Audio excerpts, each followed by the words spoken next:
నా ప్రభువైన యేసుక్రీస్తు మీ అందరికీ నా శుభవందనాలండి. ఈరోజు దేవుని వాగ్దానము ఇర్మీయా గ్రంథము 31వ అధ్యాయము 10వ వచనము. జనులారా, యెహోవా మాట వినుడి, దూరమైన దీపంలోని వారికి వారిని ప్రకటింపుడి.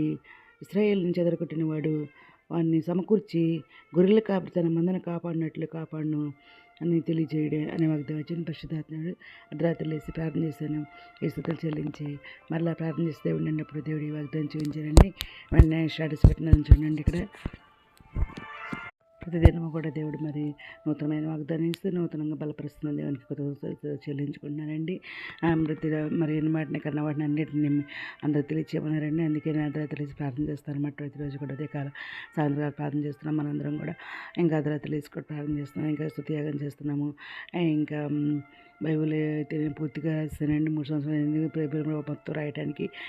అయితే 3 సంవత్సరాలు పట్టిందనమాట.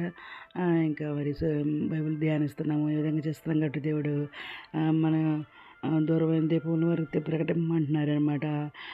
ఏమనంటే ఇశ్రాయేలును చెదరగొట్టిన వాడు వాడిని మరి సమకూరుస్తారంటున్నారు. గొర్రెలు కాపాడు తన మందను కాపాడినట్లు కాపాడతారని చెప్పమంటున్నారండి. దేవుడు మనకి ఆశ్రయం ఆపకాలైనా కొంత సహాయుడు అనమాట. మన దేవుడు దూరంలో ఉన్న దేవుని పెళ్ళైన వారు వాళ్ళకి చెప్పమంటున్నారన్నమాట. నేను గొర్రెల మందిని ఎలా కాపాడుతాను అలా కాపాడుతాను, మళ్ళీ సమకూరుతాను ఇక్కడికి, అన్నింటిని అలా సమకూర్చి మళ్ళీ సాయంత్రం అయ్యేసరికి అలా ఇంటికి తీసుకెళ్తారు. అలాగే మరి నా పిల్లలైనటువంటి మీరు నాలో ఉన్న లోకంలో గొప్పవారు అన్నారు కదా, మనలో ఉన్న వాళ్ళు దేవుడు అనమాట. మన దేవుడు కదా, మనల్ని సృష్టించిన వారు దేవుడు అనమాట. మనల్ని కూడా మనం ఆయన పిల్లలు ఉందనమాట. మనం ఆయన ప్రజలము, ఆయన మన దేవుడు ఉన్నాడు కాబట్టి మనల్ని కూడా అందరినీ మరి దూరంగా ఉన్న పిల్లలందరినీ కూడా సమకూర్చి మళ్ళీ నీ దేశం నేను తీసుకొస్తాను నీ దగ్గరికి, భయపడద్దని చెప్పేసి ఇదన్న మాట అనమాట. భయపడకూడదు, దేవుడైన యెహోవా నీ మోచించి అంటున్నారు. ఇంకా దేవుడైన యెహోవా నీ ముందు నడుస్తా అంటున్నారు. వెనకాల ఇశ్రాయేలు దేవుడు కావాలి కాస్తారన్నారన్నమాట. మిమ్మల్ని గురించి చింతిస్తున్నారంట. మరి చింత తన మీద ఏమంటున్నారన్నమాట. దేవుడైన యెహోవా వారి మీద ప్రకాశిస్తాయన్నారు.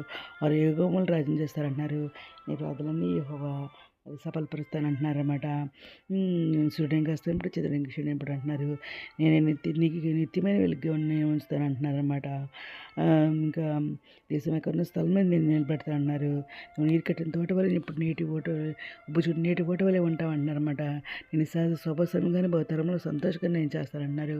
నీ ప్రకారంలో క్షేమం ఉంటుంది కానీ మీ నగరంలో అపాయం రాదన్నారన్నమాట. ఆకాశం భూమి గతించిన నా మాటలు ఏమాత్రం గతింపు అంటున్నారు. భయపడకుండా నిబ్రంగా ధైర్యంగా ఉండమంటున్నారు. ఎచ్చడని తీసుకెళ్ళి చెరలా పడవేశాను.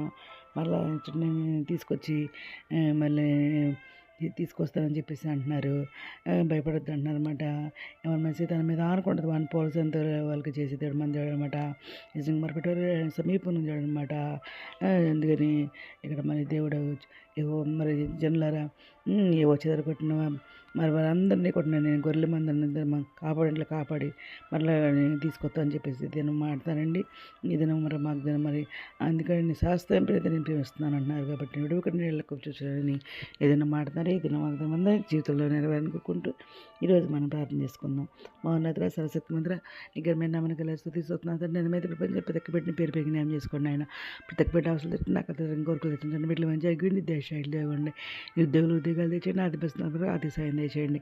అనారోగ్యంతో స్వస్పష్టం నివేదనలతో కూడా వచ్చండి వారు లేతండి. రక్షణ మరొక రక్షణ తెచ్చండి. మిత్రులు రాండి మీ విషయానికి అందరూ సిద్ధపడ్డ కృపచకమని ఎత్తబడిగా భాగ్యం దయచేయమని మా ప్రభు పీరేశ్వరుడు నామన అడిగి పెట్టుకొని ప్రార్థిస్తాం మనం తండ్రి.